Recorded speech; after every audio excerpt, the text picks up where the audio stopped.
Hello, universe.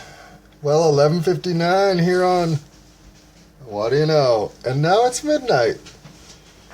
Well, I think I've cut it closer one other time, but the day of Memorial Day just ended. So that makes this now the 31st because it's Tuesday. I do want to stop saying cuz. Well, do I? I'm not sure on that one. Happy day after Memorial Day, Tuesday, the 31st of May. So final day of May here, and the month of May, I must say, without delay, that little play and a working way that needed to stop this here now. I had a good May. If I were on a monthly routine of trying to evaluate, I'd probably have some pretty decent things to identify in May as needed wins, particularly when it came to reestablishing some dependable and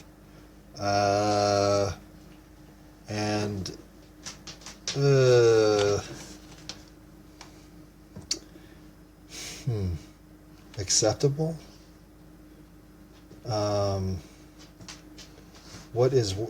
Work is not a minus. So what does that make work? It makes it tolerable? Gosh, I'm not sure. Because there's more to it than that, but the more to it is all the personal relationships and the involvement I have with them in the gap filling role that individually I'm starting to fill in with the people I knew who are still there. In other words, now that I've seen the sort of impact these 3.5 years had on them, as they tell me the story from their point of view, I'm starting to understand how poorly framed they're still allowing their relationship to their job to exist. They still, and I don't know, there are two camps. Either they are defeated and believe they have now been ground down and discarded from any sense of reciprocal value between the corporate overlords and the daily worker. In other words, their disillusionment is entrenched, or they are still hopeful that a better outcome is just there in the horizon, and have the ability to throw denial elements of their current concept of corporate overlords where necessary, until inevitably they either filter out or end up in the other camp. But those who are there that I respect, and there are quite a few, I've had personal sort of career walkthroughs of the last 3 years for 6 or 7 of them, and they all speak of eventually there just hasn't been enough personnel to get the job done right. People don't want to work there, and the ones who come through for 1 month of paychecks while they laze around and get basically fired, well, those are a serious drag on the system. And after 2 months, I think that identification by the group is right. It's shocking how much having somebody start and then be gone in 6 weeks sucks the life out of the department, because you are constantly focused on how to help that person get better, which takes away from what you're doing. And just when you've invested enough time that they have some concept of how to do certain things enough to be told without being directed to go get something done, well, if those people quit at the 6-week mark, it's a complete loss. And 2 people in the garden department have had that exact cycle. And it's just a killer. And the third drag that can occur in any condition of any job employment situation is that horrific worker who is evading any oversight to basically milk the clock for whatever lack of work / hiding in bathtubs. Who knows where this coworker is, but they're never seen in the department working, so they're doing something.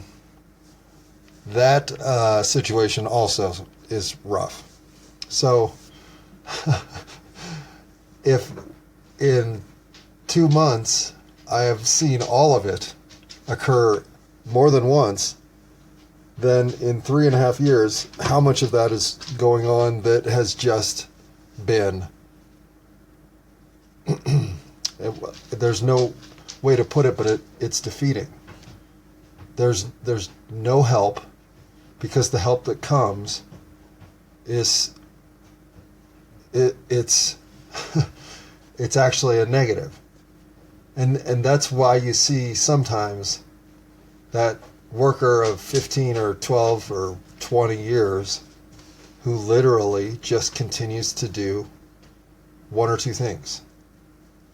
And if somebody who's new wants to learn those 1 or 2 things, that they will teach them exactly how to do it to this standard. If they stick around through that process, maybe they'll teach them a 3rd process. If they stick around through that one, maybe they'll teach them a 4th.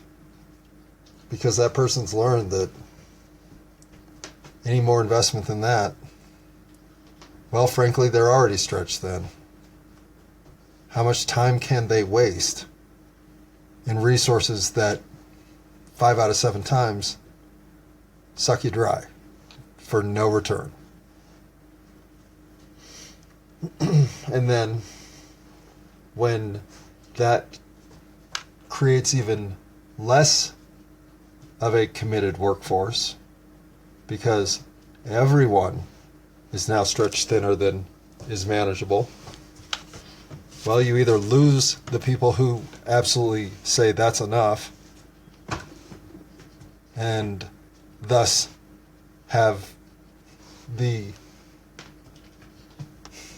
standard to say management is overreaching. When they leave, well, then you're left with the hardcore 15 or 20 who just are gonna stick it out no matter what. And when that attitude becomes the baseline that gets them through their workday, I got 3 more years till I can call it quits and get on my whatever retirement. 13 years, 27 years, whatever they're counting down. Well, it's as if they've entered an automaton relationship with 40 hours of their life existence, that they will perform in these pre-programmed and, as expected, standards and routines for, in return, the lubrication of money that allows them to exist outside of the place that writes a check. That's it. That's all they got. That's all they're willing to give. And in return, what do they do with their time off? Nothing. Nothing. but thank God that they're not working. So, none of this is what I expected to speak about, because I turned on the recording in the kitchen because I'm making cookies. Because what do you do when your dream connection and recollection disappears? Well, you stack dishes up. Which, if you looked at the stack of dishes I'm looking at, obviously my dream recollection disappeared for a while. But what do you do when you have the kind of full recall of your dream state as you wake up and your dreams were just fantastic? Well, you make cookies. So I make cookies. Chocolate chip. And I gotta take Phoebe for a walk. And it's 12 or something now. And I got a lot to get to after that first episode. So, having to be at work in 6 hours, actually 5 hours and 48 minutes. Well, 50 minutes would actually qualify. I figure as I'm getting through the rest of my night's, well, morning now, as I'm getting myself prepped for work and doing whatever I can to both stay energized and get some sleep, well, I plan to get this recording done, because technically this is my Memorial Day recording, because I started this at, well, to be fair, 11:59, 56, 57, something like that. But it wasn't 59 like that other one. So, I know that's a slight improvement, but I'm always looking for improvements, and somehow I'm going to stop that from happening. I wonder if volume would do it. Sorry about this. Pause. Hello. Hey, universe, and potential audience member of one. If you're curious about the delayed hiccup time-wise, this does jump from basically Monday night at midnight to Thursday at what is now 1:30, because I've recorded the part you're about to listen to. This is just to let you know that I intended to have these recordings happen within hours of each other. It just took longer to get to it. So there's the reason for the delay, and hopefully this is worth your time. And if it's not, shut it down now. Good afternoon. Yep. Good afternoon, universe. 12:42 on, is it June 1st? Oh, it's the 2nd. I forgot to record on June 1st. Damn it. I didn't forget to record. In fact, I had every intention of recording. The reason I didn't is, one, I fell asleep. And two, I have too many thoughts right now. And yay, welcome back. And initiative number 1, this is a Cantaloupe Haze Durban Poison Double Dip morning. And boy, oh boy, has it been effective. And by morning, I only mean I saw about 33 minutes. I think I woke up at 11:27. I saw about a half hour of morning. And then I've been engulfed in thought pretty much ever since I woke up. Because I did get to experience the single greatest, well, I guess that's not technically fair. The best bong hit of the day, the week, the month, inevitably for me turns out to be one on a day when I really have nothing planned, and therefore am free to let my mind go wherever it's going to go. Well, on a day like that, when I can indulge in a creative and euphoric sativa blend, I can wander through quite a bit of mental knots and get them untied. And I feel like I've been doing that for about an hour. And in so doing, I've missed some of the mental energy I try to capture when I record. So now I'm a little pissed at myself that it's taken me this long to hit the record button, because I feel like I will never recreate some of the conclusion thoughts I was getting drawn as I try to catch up in real time with what my mind can do in mental time.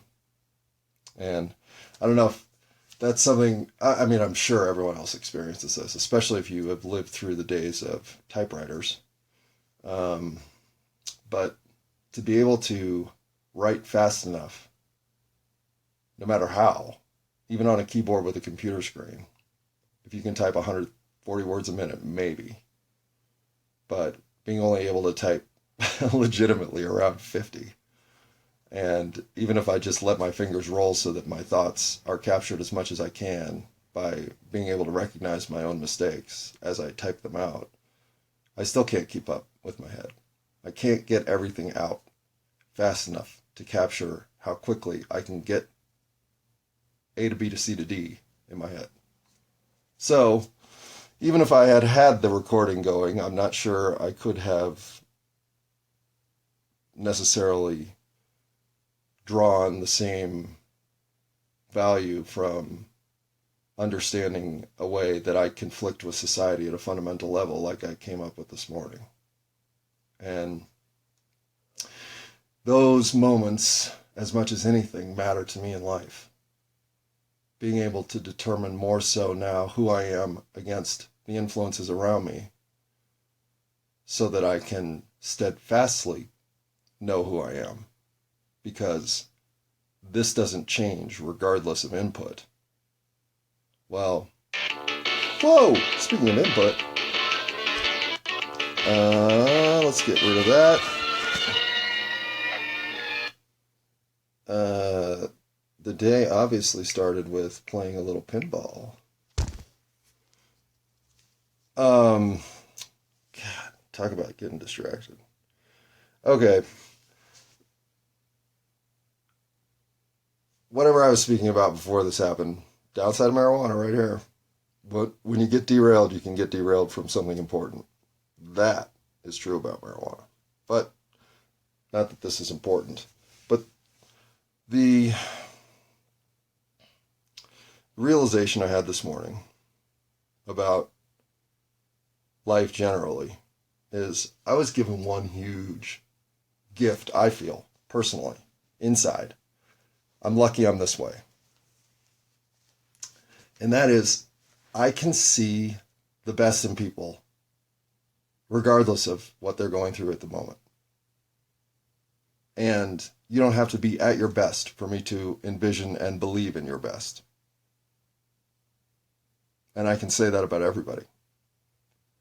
So, to me, that might be the greatest, well, I didn't ask for it, but I got it, gift I've got. Because I never, ever think you're not capable of better. I guess because I've never seen somebody at their best. And it's such a strange thing to think of seeing people at their best. People are people. And you could certainly envision a quilt of thread narrative potential in which you see me at nothing but my worst. I mean, put me in situations where I'm nervous, unsure, incapable of believing that good outcomes are inevitable. I mean, whatever mental framework you can put me in to think we don't stand a chance, well, we're not going to come out on top. We're going to figure out a way to lose. And so the idea of seeing people at their best is so dependent on a circumstance in which you're seeing them. Well, I don't know. Again, that's where judgment for me is such a harsh standard. I mean, we're all capable of shitty things.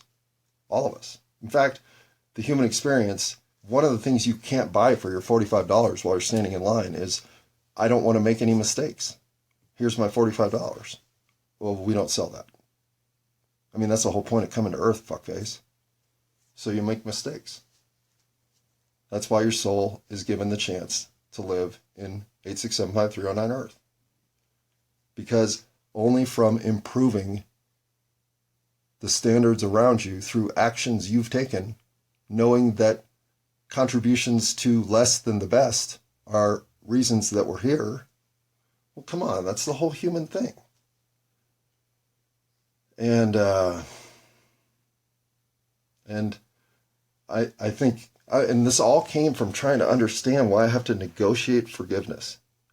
Why do I have to give you only this much forgiveness because I don't think you've shown me enough consideration for reconciliation for that moment? Bullshit. The moment is inevitable. Mistakes are part of the human condition. Having a bad day is just built in.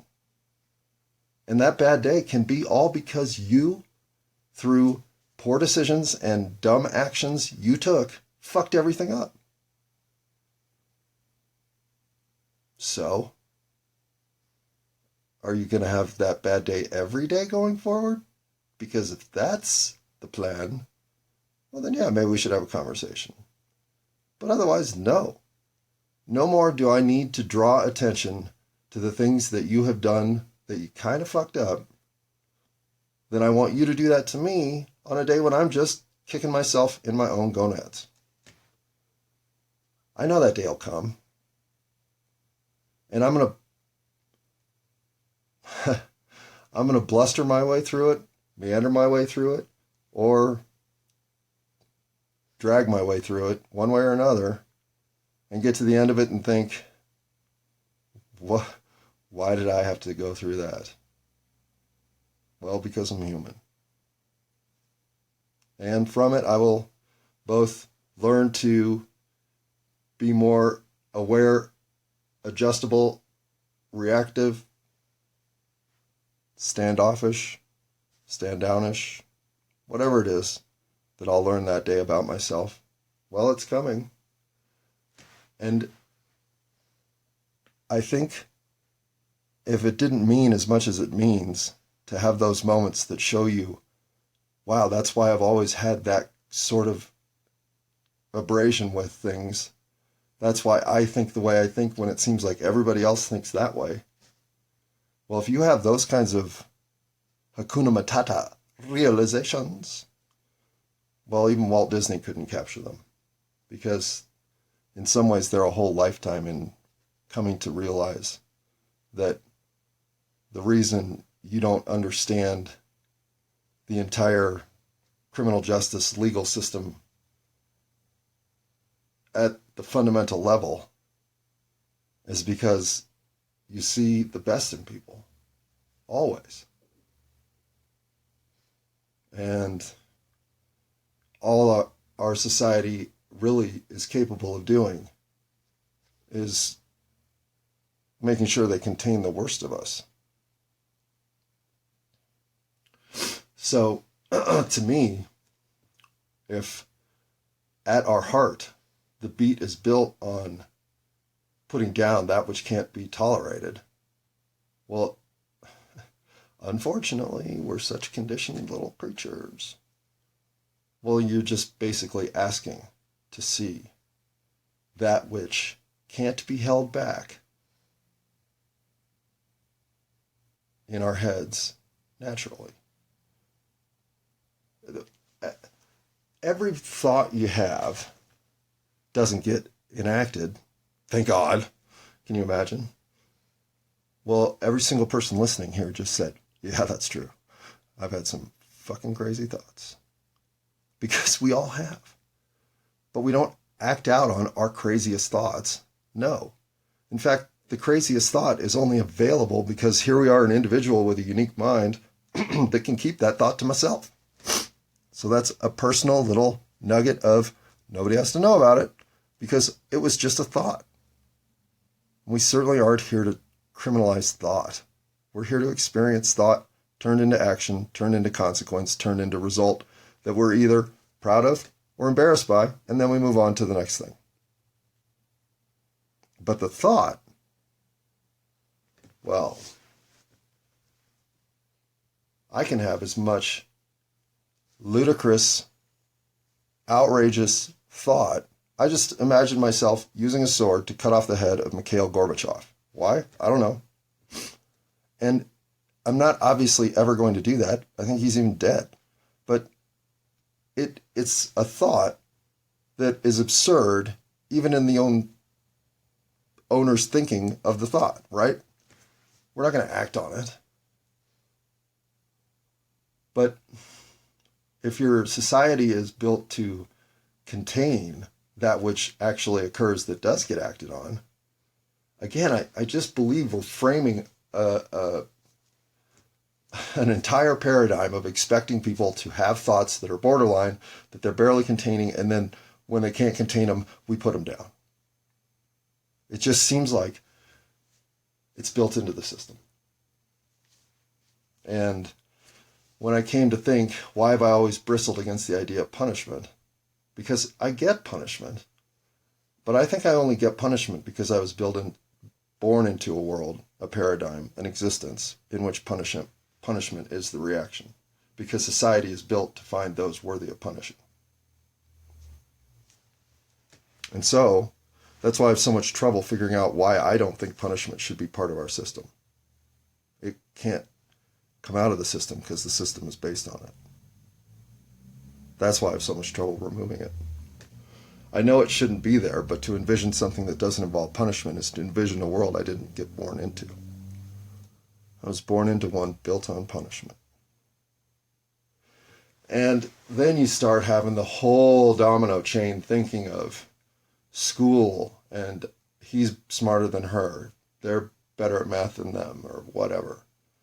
And it's punishment. It's you're not good enough. You're not as good as. And once you have you're not as good as, well then you're not worthy. And you deserve punishment. I mean, when you start thinking about the ways that we're trained to think, it's spooky. Now, is it just how things go when civilized societies start to coalesce? We're still very barbaric. The murder rate's outrageous. The fact that handguns exist is outrageous. Handguns don't exist to save you from bears.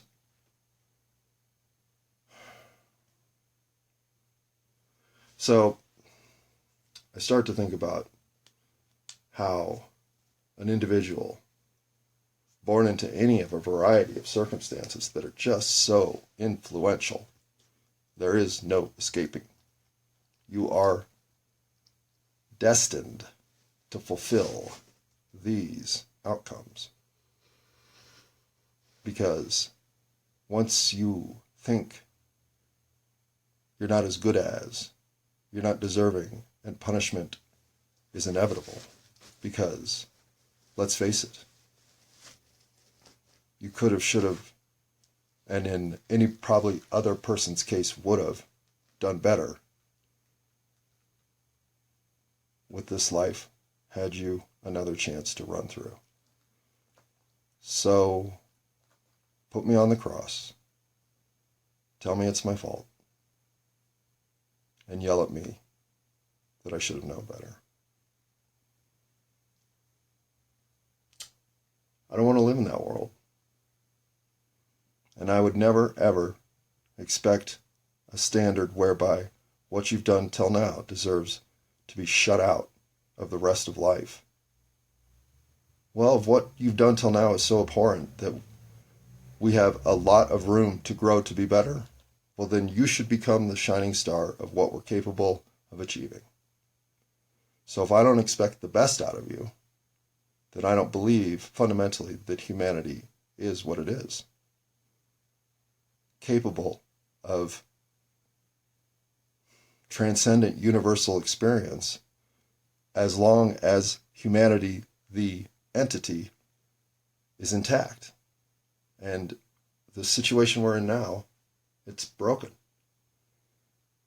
I was listening to some chop recordings that I have from my phone that is now running out of space severely because of all the recording data I have disorganizedly saved across my phone.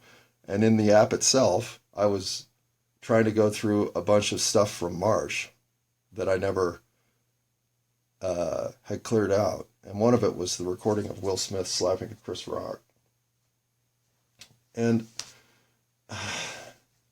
it made me reconsider, A, that I had forgotten about that. Not forgotten, obviously. It just was gone from my thought. And I don't know why that moment affects me the way it does. But Chris Rock breaking would have been a weirder story than Will Smith breaking, because then Chris Rock would have been up for it. See, this is how little I really care about this stuff.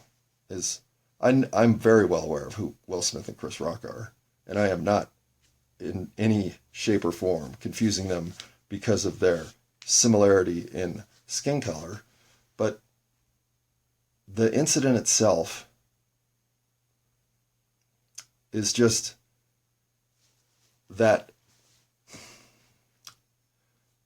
if you walk in with certain symptoms, the doctors panic because they understand that while you may not be aware of how close you are to fatal resolution, those symptoms in congruence mean you have 3 minutes to live or whatever. And so there's a panic because what the politic of the body was unaware of by these symptoms colliding simultaneously is so drastic that there's no outcome here other than severe dismantlement. And I do think that night is one such boil on the ass of America. So what comes next? I don't know. Is it apathy? Is that where we are? Have people literally become so disenchanted that they've given up hope and now they don't have room to act in any way that feels like a stride forward? That's what it seems like to me. And I feel it myself. I do. Because I've got my dreams back. They've come back as if I was a fish out of water thrown back in the pond. It is, and I am tingling all over. And I'll tell you what, my tingle meter has shown up this week too. And I wonder if they are connected. I truly do. I'm starting to wonder if, in fact, our state of dreaming is some level of ESP interconnectivity with the mental side of humanity as a whole, whether that be back through and forward through time or across and within a pool of shared consciousness. I don't know. But I know that whatever that sixth sense is real. Why we are either infantile in its development or blocked off from its full realization, I don't know.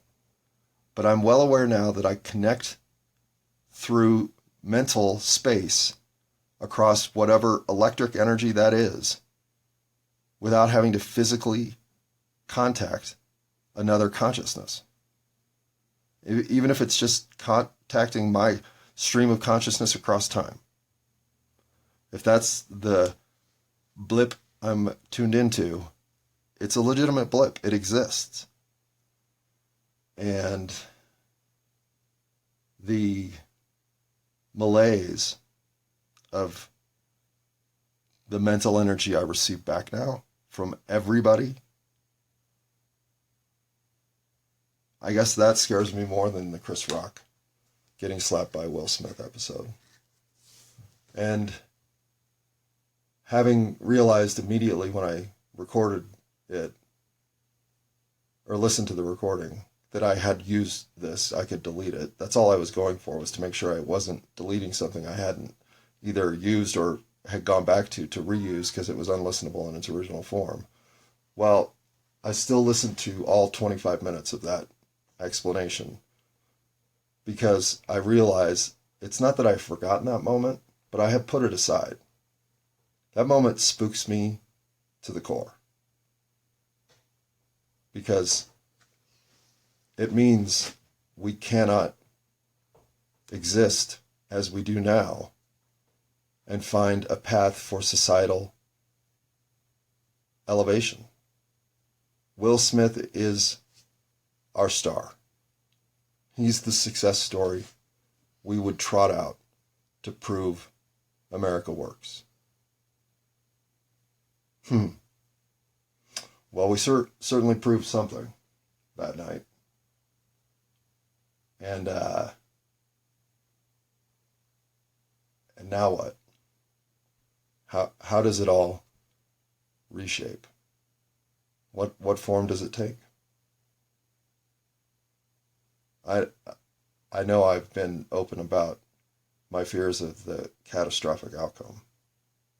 And they're as real as anything I experience in my tangible touch and feel world of I can hawk a loogie across my carpet right now. So, is that the malaise? When I walked out this morning to my living room, well, Phoebe had a bad night. She ruined my rug. I don't even know which end of her it came out of, but it came out 4 different places. And as she sits there, miserable, I think to myself, maybe that's all I'm here for. My poor dog, whatever she ate that got her sick as a dog, well, she is still there. And I don't know which maneuver will be next, but at least now I'm ready for it. We've rolled up the rug. Well, we haven't, but we mentally decided we need to roll that rug up and put that rug in the trash. There is no other outcome for it. So my living room will change from a soft traverse to the kitchen to a clickety-clackety, clickety-clackety. Oh, Phoebe, I hope you feel better sometime later today. Maybe just being here to give her a rub on the ear and a quick pat on the head that it's okay, Bubba. Because you know who felt the worst this morning? I've seen her look on her face ever. My dog. In fact, when I woke up at, 5:50 something in the morning, as my clock is now programmed to do, well, Phoebe wasn't in my room, which is very unusual. In fact, I don't know if that had ever happened. Unusual enough that I noticed it and got up to look for her. And I saw her asleep on the chaise lounge in the living room, and I thought, oh, well, she must have wanted to stretch out. I went to the bathroom, probably played a game of pinball, and went right back to bed because I was in the middle of what I can only describe as the most enthusiastic run of dreams. And it's been all week. It's been since my dreams came back. It's like I have the most thrilling subconscious dream life again I've ever experienced. Every dream, I'm a hero in a circumstance of greatness, or I'm in a circumstance of unbelievable experience like I've never had it before. Like the first time you ever go ziplining across a traverse of any kind of speed and thrill. Well, if your entire state of dreaming feels it's existing in that moment of enthusiasm, that's what my dream life has been like. So when I went back to sleep this morning, I'm well aware that whatever was happening in the living room could have been about to happen, already have happened, or mid-process, and I just wouldn't have even noticed because I couldn't wait for the next dream. And I was rewarded.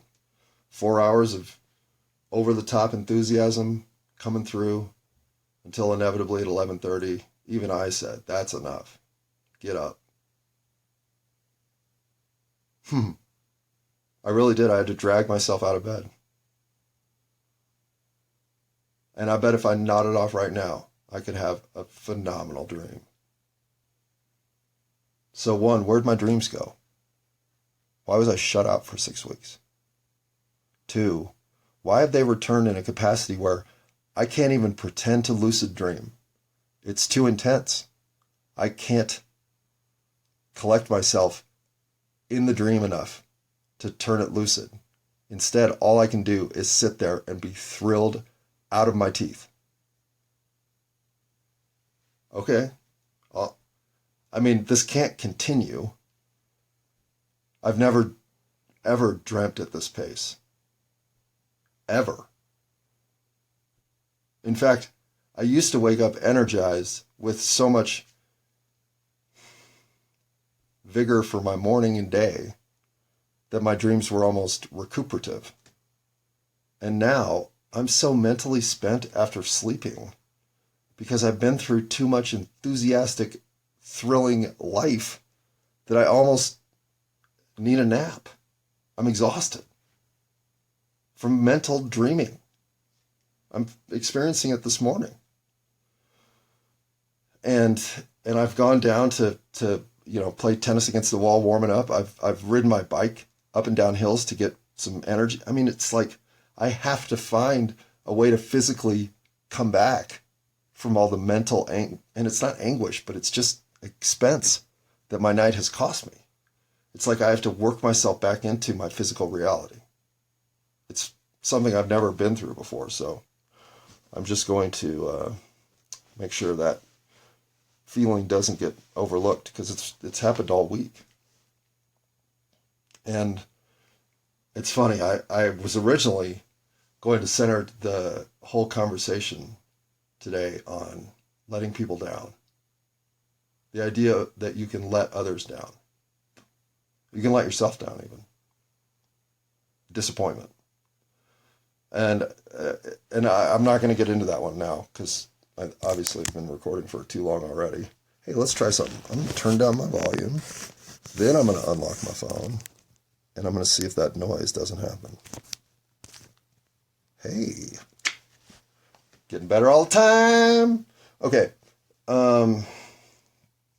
Now what if the recording is affected? Well, apologies to the guinea pigs who just participated in this experience, but it did improve everything going forward, if nothing else, because that worked. And that has been the most annoying part of the recordings. So that had to be fixed. Whatever fallout it brings, that part comes with it. And yeah. Sometimes I've described how I need to know how things work so I can make mistakes. Then I can learn how they really work. I said to work yesterday as I was leaving, the downside to being aware of kind of the whole situation is that you really can only enjoy the victories so much because you see the next thing that has to get done. Or if a victory is there, a true win, in 3 days, there's so much that has filtered in now that needs correcting that the victory's gone. This is a very difficult mindset to manage. For me, it has been. Because every day I go in, I leave the place a little better. But over the course of 10 days, I can see us fall back far enough that it's like, boy, we were further ahead a week ago. And we were. And so it goes, right? Maybe I'll never get to fix this department to the fullest extent I want to, because it's unfixable by one person over the course of the rush of the season's hot months. I don't know. Maybe it takes a team now of 8 at their peak performance always just to maintain the systems intact as they should be. And so having 1/7, my 1/8 of that, of course I am. Boy, there's another impact of weed. It makes your numbers go walkety and your language go wickety walkety. Oh well, your thoughts go clickety clackety, clarity. So trade-off's worth it. My 1/7 to 1/8 contribution of the equation, depending on whether or not I have 114% of me, isn't of relevance. It's that to really make it work, it's 90 to 95% of everybody all the time. And I'm just curious, does anybody want to work like that? Do you want to have to work at 90 to 95% capacity in your job for 40 hours a week? Does that fit for you? It does not for me. It does not for me in a way that if that's what's expected, well, then you're going to have a 50-hour work week, because I need 10 hours of fucking around time to give you 40 hours of productive time. I'm being honest. And yet, I realize now that I can give you 8 hours of productive time 3 days a week. On the 4th day, it's an iffy proposition. And by the 5th day, I'm probably fucking pissy enough that I shouldn't be there. Because I see too many of the mistakes that aren't getting fixed across 5 days' time. And I think, well, if in 5 days nobody got to this, when the fuck is anybody going to get to it? Unless it's me. So I've cut back on my work schedule to 3 days a week. Well, 2 actually. But I agreed to pick up the 3rd based on need. Because I see now how much the system itself beats me down. And I know I'm working at Home Depot. Of course it beats you down. It's a shitty job. It's why people don't work there for 40 years. Well, 1, some people actually do. And enjoyably, I might add. Though they are rare. They're there. And 2, it shouldn't be this way.